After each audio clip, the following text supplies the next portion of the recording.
once again in the United States, and the Minnesota state officials are at odds with the Trump administration over the latest incident of a shooting involving federal ICE agents. In Minneapolis, a Border Patrol agent shot and killed Alex Pretti, a 37-year-old U.S. citizen, on Saturday during an immigration enforcement operation. The Minneapolis police chief, Brian O'Hara, has addressed the ongoing unrest, urging people to remain peaceful despite widespread anger. Let's listen in to his statement. We urge everyone to remain peaceful. We recognize that there is a lot of anger and a lot of questions around what has happened, but we need people to remain peaceful. In the area, we have an unlawful assembly at this time. Minneapolis police have given multiple warnings for the crowd to disperse. We are asking for people to avoid the area and to leave if you are there. Chief O'Hara has revealed that his police department has been in contact with Homeland Security, but no specific details about the incident were provided. Moreover, Senator Amy Klobuchar, along with Minneapolis Mayor Jacob Frey, has also joined the call for the removal of federal immigration agents from the state.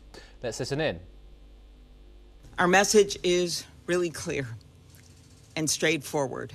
We need ICE out of Minnesota. They are not making us more safe. As the tragic killing this morning, as people saw it viscerally on that video, shows us, they are making us less safe. This is completely out of whack, completely out of balance, and now 3 people have been shot, 2 resulting in death. 1, Renee Good, mother of 3, and now Alex Pretti, a 37-year-old Minneapolis man, a citizen, also a nurse. Meanwhile, mourners gathered in Minneapolis yesterday night to hold a candlelight vigil to honour Alex Pretti and call for an end to the ongoing violence in the city. Let's listen in to one of the attendees at the vigil. It's just been really beautiful tonight to see all the people in our neighborhood coming out to show their support for Alex Pretti, who was killed, and to say no to the violence and harm that is being spread throughout our communities. Joining us now in this discussion to talk about the ongoing situation in Minnesota is Lieutenant Colonel Himanshi Singh, a Defence and International Relations Analyst, joining us live from New Delhi. Thank you very much, Lieutenant, for joining us here on NewsX World. It's a pleasure to have you. Of course, this situation is ongoing and has proved of the divide between the federal government and, of course, the lower state authorities. I say lower, however, the governor of the state has opposed the Trump administration's actions and ICE's presence in the cities in Minnesota. How do you see this situation developing, and what would be the right thing to do when it comes to de-escalating the situations in the Twin Cities? Of course, we've seen mass opposition from Minnesota state officials and equal opposition from the Trump administration and his officials. What are your thoughts on the situation? Thank you for your question, Thomas. Minneapolis today reflects a very deeper crisis within American governance. And in a matter of weeks, 2 civilians, as you've stated, have been killed by the federal immigration agents, triggering protest and political outrage and a shutdown. And it is so serious that NBA game has been postponed. So public anger is not about immigration. It is also about the use of force, lack of transparency, and federal agencies operating without local accountability. That we have seen the way both the parties have been putting allegation on each other. So when IC conducts militarized operation in residential neighborhoods and local authorities, they are denied access of evidence. So people are not being given, any evidence. And this is where people get offended, because they don't see the law enforcement agencies as protectors. They see them as imposition.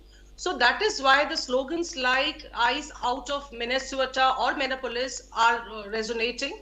And somehow I feel, they have a way forward. The way forward could be that independent investigation, clear rules of engagement. These agencies have to have clear rules of engagement.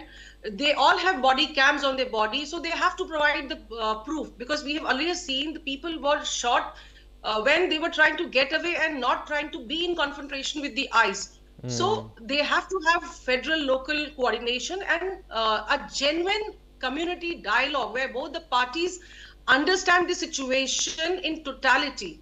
And without accountability, without enforcement, I mean, this will keep breeding a lot of resistance from the people, and police is using not just the tear gases, but the way they have been firing, and the way they have been coming down heavily on the protesters who are unarmed is something very, very disturbing. So I feel without trust, this institution will not work, and they need to get into some situation where those agencies, the community safety and civil liberties, both are taken into consideration. So I think the federal versus the local government's dynamic has to be very, very amicable, and that's how we can overcome this crisis. And much like last time, of course, we've seen the likes of Christina Noem and other officials from the Trump administration immediately defend the ICE operations actions here before an investigation has concluded. J.D. Vance, of course, previously, after the shooting of Nicole Good, said that ICE agents have complete and utter immunity. Does that risk these ICE agents being above the law? See, nothing is above the law. ICE has to follow the protocol. They cannot go on random shooting of people and enter people's houses without search warrants, and don't give them evidence of their fault. So if a credible, independent investigation with local and federal cooperation comes into the process, then the trust will be established. Because whether J.D. Vance is trying to justify what ICE is doing or any other person, it does not hold legally on the terms of legality. So anything which is above the law has to be brought down to the justification, and clear rules of engagements and accountability have to be fixed. Otherwise, this internal crisis of Minneapolis and the other city will be a very, very disgraceful for the American democracy. Because on one side, America goes on telling other people and other countries like Iran that they are trying to come down heavily on the protesters, whereas we see the similar things in America happening, which is a champion of democracy. So this is very disturbing. So they need to revisit and clarify the use of force protocols, especially by the federal agents, and especially when they are working in domestic and urban spaces, and the accountability has to be established. Otherwise, more civilian harm will be done, and it is more like a cold-blooded murder than overcoming a protest. Yes. Lieutenant Singh, do stay with us as we move on to our next story. We turn to Latin America, and in Venezuela, it aims to boost oil production